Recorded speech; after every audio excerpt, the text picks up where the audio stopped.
A clean heart and pure intention are the foundation stones of any spiritual journey. Just as a seed determines the nature of the tree it will grow into, so too does the intention behind our actions shape our spiritual future. Paramartha, the pursuit of ultimate truth, is not merely about external acts of worship or ritual, but the sanctity of thought and the motive that guides every action. Today's reflection reminds us that purity of motive is what makes even the smallest act sacred. As Sant Ramdas often emphasized, the foundation of devotion lies in clean, desireless service to the Lord.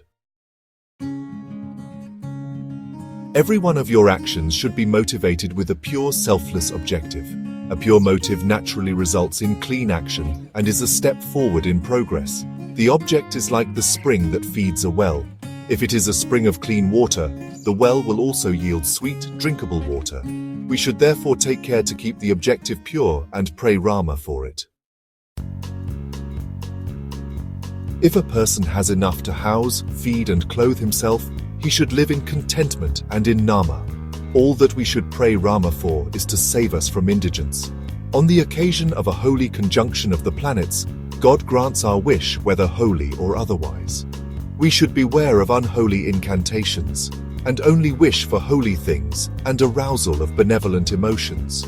We should pray God and say, "Do as thou wilt, O Lord, but grant that I never forget thee.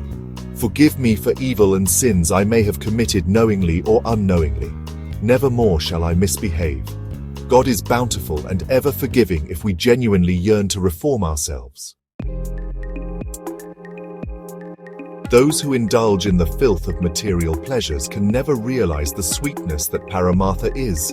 Insects wallowing in the gutters will never sicken of filth. Worldly-minded people, steeped in worldly pleasures, sling slander on the saintly, believing that they alone are wise and all-knowing.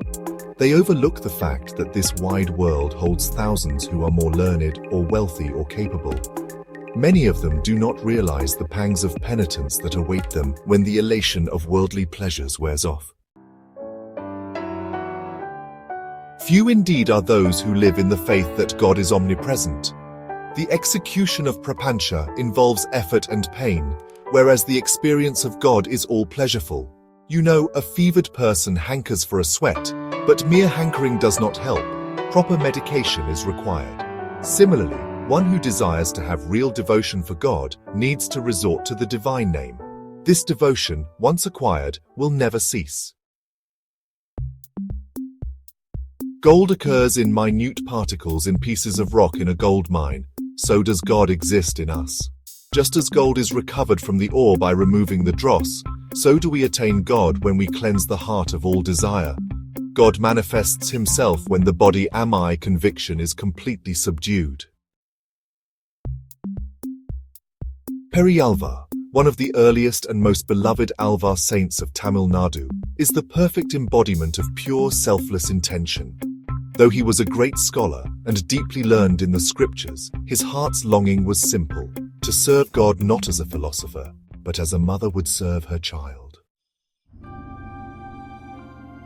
One of the most beautiful episodes from his life is his vision of Lord Vishnu as the divine child Krishna. Instead of exalting himself for being chosen for such a vision, Periyalvar composed songs caring for the Lord like a mother, feeding him, protecting him, and worrying over his safety. This is not because he lacked spiritual insight, but because his heart was so filled with love that he desired no higher status than to serve selflessly. His songs, such as the Pillai Tamil, are filled with the purest form of bhakti, not for name, not for moksha, not for heaven, but only to make the Lord smile.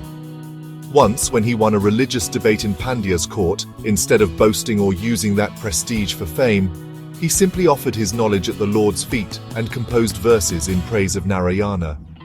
He had no desire for wealth or recognition. His only aim was to sing the glories of the Lord and live in remembrance of him. That is the power of a clean, selfless aim. It makes even a debate stage into a temple. True greatness lies not in what we do, but why we do it. If the motive is pure, even a humble act becomes divine. If the motive is selfish, even noble acts lose their power. Saints like Periyalvar remind us that to act with selflessness is to live in God's presence. Let us pray not for riches, not for ease, but for purity of intent, contentment in simplicity, and the strength to remember the Lord in every action. Let us make each act a flower offered at His feet, clean, fragrant, and free from the blemish of ego,